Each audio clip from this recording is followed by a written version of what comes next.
अगर एक विश्वासी किसी को माफ ना करे तो उसका कितना बड़ा नुकसान उठा सकता है। देखो, जो सच है वो मैं आपको बताना चाहता हूँ। प्रभु का आत्मा आपको सिखलाएगा। अगर एक विश्वासी का कोई विरोधी है, सबसे पहली बात प्रभु के वचन में लिखा है, यदि हम प्रभु पर विश्वास करते हैं तो हम उसकी आज्ञाओं को मानेंगे। अगर उससे प्रेम करते तो उसकी आज्ञाओं को मानेंगे। उसकी आज्ञा ये है कि शत्रुओं से प्रेम करो, सताने वालों के लिए प्रार्थना करो, जो तुम्हें श्राप देते हैं उनको तुम आशीष दो। अगर कोई तुम्हारे एक गाल पे थप्पड़ मारे तो तुम दूसरा गाल आगे कर दो। मतलब अगर कोई हमें सही होने के बाद भी सताता है, हमें दुख देता है, हम पर दोष लगाता है, हमारी बुराई करता है या कमियां निकालता है, ढिठाई करता है, हमारे प्रति कड़वाहट रखता है, हम सही हैं फिर भी हमारे साथ गलत दुर्व्यवहार कर रहा है, ऐसे व्यवहार कर रहा है जैसे हम उसके शत्रु हैं, उसके दुश्मन है, या हमने उसका कुछ बिगाड़ा है, हमने भले ही ऐसा कुछ किया भी नहीं है लेकिन फिर भी हमें सब कुछ सहना पड़ रहा है। तो उस परिस्थिति में अगर हम किसी विश्वासी को माफ़ नहीं करते तो ये बहुत बड़ी गलती है, बहुत बड़ी गलती। इंसान सारे बड़े बड़े काम कर लेगा और लेकिन अगर इस छोटी सी माफ़ करने वाली बात में चूक गया ना तो सब कुछ कूड़ा है। ये सत्य है। अगर एक विश्वासी दान दसवां हिस्सा दे रहा है, टाइथ और ऑफरिंग दे रहा है, समय पे चर्च जा रहा है, लेकिन अगर वो किसी शत्रु को या किसी ऐसे व्यक्ति को जिसके प्रति उसके मन में कड़वाहट है, या जिस किसी व्यक्ति से या घर में, परिवार में, अड़ोसी पड़ोसी में, घर में, कलीसिया में, जहाँ कहीं भी अगर कोई विरोधी बैठा है, अगर उसके साथ उसका मेल मिलाप नहीं है, अगर उसने उसको, उस विश्वासी ने उस थर्ड पर्सन को माफ़ नहीं किया है तो उसकी प्रार्थनाएं भी घृणित है, प्रार्थनाएं भी नहीं सुनी जा सकती है। वचन में लिखा है, यदि तेरे मन में तेरे किसी व्यक्ति के प्रति या किसी के मन में तेरे प्रति कोई विरोध है, कुछ विरोध है, बहुत सारा नहीं, सिर्फ थोड़ा सा विरोध भी है ना, तो पहले जा झटपट अपने भाई के साथ, उस व्यक्ति के साथ, चाहे वो छोटा चाहे बड़ा है, मेल मिलाप कर ले, माफी मांग, पश्चाताप कर। अगर सामने वाला तुझे माफ नहीं करा तो कोई बात नहीं, कोई प्रॉब्लम नहीं, लेकिन तू अपने हिस्से का काम तो कर, तू माफ कर। तू अपने हिस्से का काम करेगा तो तेरे हिस्से की आशीष तुझे मिल जाएगी, तेरे रास्ते खुल जाएंगे, तेरी भेंट को, तेरी प्रार्थना को, तेरे दान दसवें हिस्से को परमेश्वर स्वीकार करेगा, ग्रहण करेगा। अगर तूने अपने हिस्से की माफी मांगी, चाहे सामने वाला तुझे माफ नहीं कर रहा है, चाहे चाटा मार के भेज दिया उसने, लेकिन तुझे चुप लगाना है। लेकिन अगर एक विश्वासी, इस बात का मैं ध्यान रखना, अगर एक विश्वासी माफ नहीं करता है तो उसके कितने बड़े नुकसान है। सबसे पहले उसकी प्रार्थना नहीं सुनी जाती, दूसरा उसकी भेंटें स्वीकार नहीं होती, तीसरा परमेश्वर उसे अपना मुंह छिपा लेता है, चौथा उसके हाथ खून से रंगे हैं, पांचवा लिखा है, जिस प्रकार तुम अपने अपराधियों को क्षमा करोगे उस प्रकार तुम्हारा स्वर्गीय पिता भी तुम्हारे अपराध क्षमा करेगा। इसका मतलब यह है कि अगर एक विश्वासी किसी दूसरे विश्वासी को या किसी अन्य जाति को, घर के परिवार को, या किसी कलीसिया को, किसी अड़ोसी पड़ोसी को, अगर एक विश्वासी जो प्रभु को जानता है, अगर एक विश्वासी प्रभु को जानने के बाद अगर किसी भी व्यक्ति को जिसे वो देखता है, अगर उससे प्रेम नहीं कर रहा है, अगर उसको माफ नहीं कर रहा है, तो परमेश्वर की ओर से उसको माफी नहीं मिल सकती। माफी मतलब क्षमा, और लिखा जब तक तुम्हारे पाप क्षमा नहीं होंगे जब तक तुम स्वर्ग नहीं जा सकते। सोचो, परमेश्वर ने जड़ पकड़ रखी है यहाँ पर। यही बात सिखला रहा है कि लिखा है, जिसको तुम देखते हो, जिस मनुष्य को तुम देखते हो, यदि तुम उससे प्रेम नहीं करते तो जिस परमेश्वर को तुमने अभी देखा ही नहीं है तो तुम उस परमेश्वर से कैसे प्रेम कर सकोगे। और तुम जीव ही से नहीं वरन अपने कामों के द्वारा भी प्रेम को प्रकट करो, तब तुम जाने जाओगे कि तुम मेरे चेले हो और तुम मेरी आज्ञाओं को मानते हो। इसलिए प्रभु कहना चाहता है कि यदि तुम दूसरों के अपराध क्षमा करोगे तो करेगा तुम्हारे स्वर्गीय पिता तुम्हारे अपराध क्षमा हो। जब तक पाप क्षमा नहीं होंगे ना तो कोई आशीष आ सकती है, ना चंगाई आ सकती है, ना बरकत आ सकती है। कामों में फेलियर को देखता है इंसान, कामों में तकलीफों को देखता है, रुकावटों को देखता है, घटी को देखता है, विरोध को देखता है, तकलीफों को देखता है, बीमारियों को देखता है, और लड़ाई दंगे को देखता है, मौत और एक्सीडेंट्स, वरन वो शैतान के सारे कामों से वो घिर जाता है एक विश्वासी, जब वो किसी को माफ नहीं करता है तब। लेकिन जैसे ही वो माफ करता है, लिखा जिस समय तूने मुझे पुकारा उसी समय मैंने तेरी सुन ली। मेरे भाई और बहनों, बस ये भी और इससे भी बहुत बड़े बड़े कारण हैं। अब सोच कर देखो, लिखा है जिस नाप से तुम नापोगे उसी नाप से तुम्हारे लिए नापा जाएगा। अगर किसी पे हम दया करते हैं, अगर हम किसी को माफ कर रहे हैं तो दया न्याय के ऊपर जय पाती है, जयवंत होती है। आपका न्याय होगा ही नहीं, आप तो डायरेक्टली प्रभु के राज्य में प्रवेश कर जाओगे अगर तुरंत आप हर किसी को माफ करना सीख लोगे तो। चाहे किसी ने आपके साथ बुरा किया है चाहे भला किया है, हर बात में आप अपनी तरफ से प्रेम को प्रकट करोगे, हर बात में हर किसी को दिल से माफ करोगे ना, तो आपके लिए हमेशा स्वर्ग का द्वार खुला रहेगा और आपका न्याय होगा ही नहीं। ये वचन बता रहा है, क्योंकि लिखा है दया न्याय के ऊपर जय पाती है। अगर आप दूसरे के चांटे के बदले चांटा नहीं कर रहे, वरन आप दया कर रहे हो, वरन आप प्रेम प्रकट कर रहे हो, आप उसको माफ कर रहे हो, तो इसका मतलब आपने प्रभु के गुणों को प्रकट किया है और आपका रास्ता साफ हो गया है। चाहे सामने वाला फंस गया है, उसकी करनी वो जाने, लेकिन आप तो पश्चाताप करने के द्वारा, आप तो खुद माफी मांगने के द्वारा, और आप तो खुद दूसरों को माफ करने के द्वारा, आप तो परमेश्वर की दृष्टि में आप भले बन गए। ये बहुत भली बात है हमारे लिए। हमारा रिश्ता प्रभु के साथ कैसा है, ये चीज हमें देखनी है।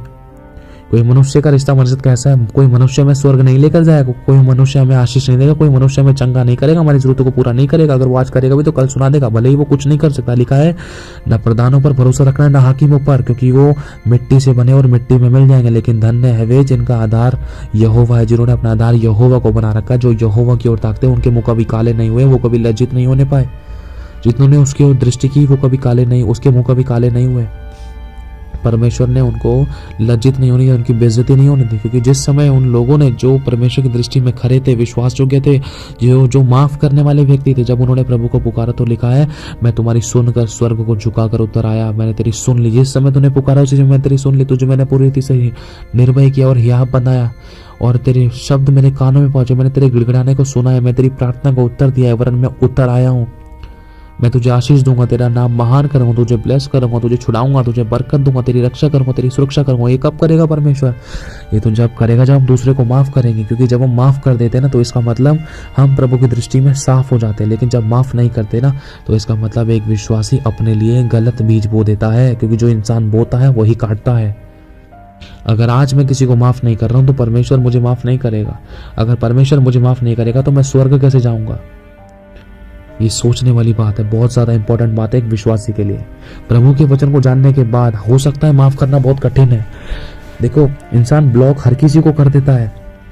ध्यान से सुनना, अगर हम माफ करते ना तो प्रेम में प्रकट होगा, प्रेम भी प्रकट होगा, कामों के द्वारा प्रकट होगा। अगर हमने माफ किया है तो मुंह नहीं बनाएंगे, हम कड़वाहट नहीं रखेंगे, हम बोलना बंद नहीं करेंगे। अगर हमने माफ किया है ना तो झुंझलाएंगे नहीं, आंखें नहीं चुराएंगे। अगर हमने माफ किया है ना तो ढिठाई नहीं दिखाएंगे। अगर हमने माफ किया है ना फिर से प्रेम का, सिद्ध प्रेम का कटिबंध बांधकर ऐसा प्रकट करेंगे कि हमारे बीच कुछ बात हुई नहीं थी गलत, हमारे बीच कभी लड़ाई हुई नहीं। ऐसी बातों को, ऐसे व्यवहारों को जब एक विश्वासी प्रकट करता है माफ करने के बाद, तब पता चलता है कि सच में एक विश्वासी ने एक विश्वासी को या अन्य जाति को, साफ किसी भी को भी माफ कर दिया है दिल से पूरी। मेरे भाई और बहनों, आज प्रभु इस बात की हमें शिक्षा देता है कि माफ ना करने की वजह से एक विश्वासी अपना खुद का नुकसान करता है। उसमें खुदा का कुछ नहीं जाता, ना ही सामने वाले का कुछ जाता, चाहे वो वचन को जानता है या नहीं जानता। लेकिन जब एक विश्वासी प्रभु को जानने के बाद भी अगर वो सामने वाले को माफ करता है तो वो खुदा को अपने फेवर में लेकर आता है, खुदा उसकी ओर से होकर लड़ता है। फिर अगर एक विश्वासी सामने वाले व्यक्ति को, चाहे वो सामने वाला घर का है, बाहर का है, कलीसिया का है, चर्च का है, न जाती है, कोई भी पड़ोसी है, अगर सामने वाले व्यक्ति को अगर एक विश्वासी माफ नहीं कर रहा है तो खुदा भी उस विश्वासी की मदद नहीं कर सकता है।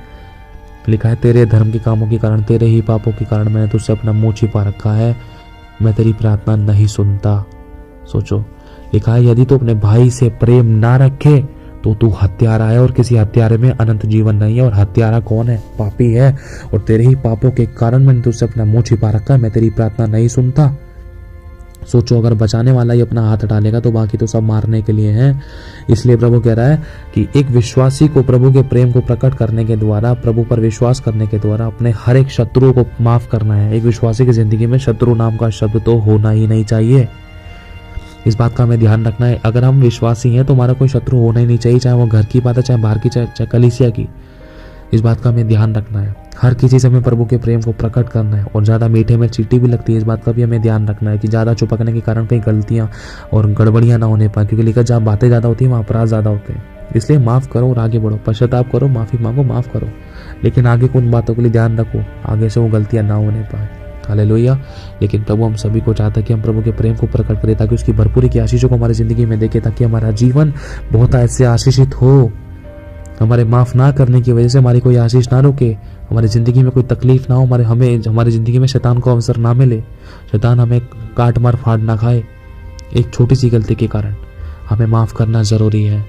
यदि हम प्रेम करते हैं प्रभु से तो मनुष्य, परमेश्वर ने कहा है कि तुम्हारा शरीर मेरे पवित्र आत्मा का मंदिर है। तो सोचो, जिस शरीर से हम नफरत कर रहे हैं, जिस शरीर के अंदर, चाहे वो माँ है चाहे बाप है, उस विश्वास से, उस मनुष्य से अगर हम नफरत कर रहे हैं तो परमेश्वर से कैसे प्रेम कर सकेंगे? प्रभु का आत्मा तो स्वयं उन लोगों के अंदर है, मनुष्यों के अंदर है। चाहे भले ही वो मनुष्य प्रभु को जानते हैं नहीं जानते, लेकिन प्रभु को तो पता है ना। हम प्रेम कहाँ प्रकट करेंगे फिर? अकेले घर में प्रेम प्रकट नहीं होता है। जब दो लोग साथ में होते हैं तब पता चलता है कि हमारा प्रेम कैसा है, क्या हम एक दूसरे की सह सकते हैं, माफ करने के लिए तैयार है, क्षमा करने के लिए, बुरी बातों को हमेशा के लिए ढांपने के लिए। गड़े हुए मुर्दे को कभी नहीं उखाड़ना है हमें। गड़े हुए मुर्दे को हमेशा गड़े रहने देने के लिए, बुरी बातों को, बीती हुई बातों को, गलत बातों को हमेशा हमेशा के लिए दफनाने के लिए क्या हम तैयार हैं या नहीं? अगर तैयार हैं तो उसे कहते हैं कर्म के द्वारा प्रेम को प्रकट करना, एक नई शुरुआत करना। हालेलुया। तो प्रभु चाहता है माफ कर और आगे बढ़, मन फेरा, पश्चाताप कर। यदि गलती अब तक हो भी गई तो कोई बात नहीं, लेकिन जो अपने अपराध एक दूसरे के सामने मान लेगा तो उस पर दया की जाएगी और वो चंगा हो जाएगा। आमीन। प्रभु यीशु के नाम से प्रभु आपको बहुत ब्लेस करे। जय मसीह की आप सभी को।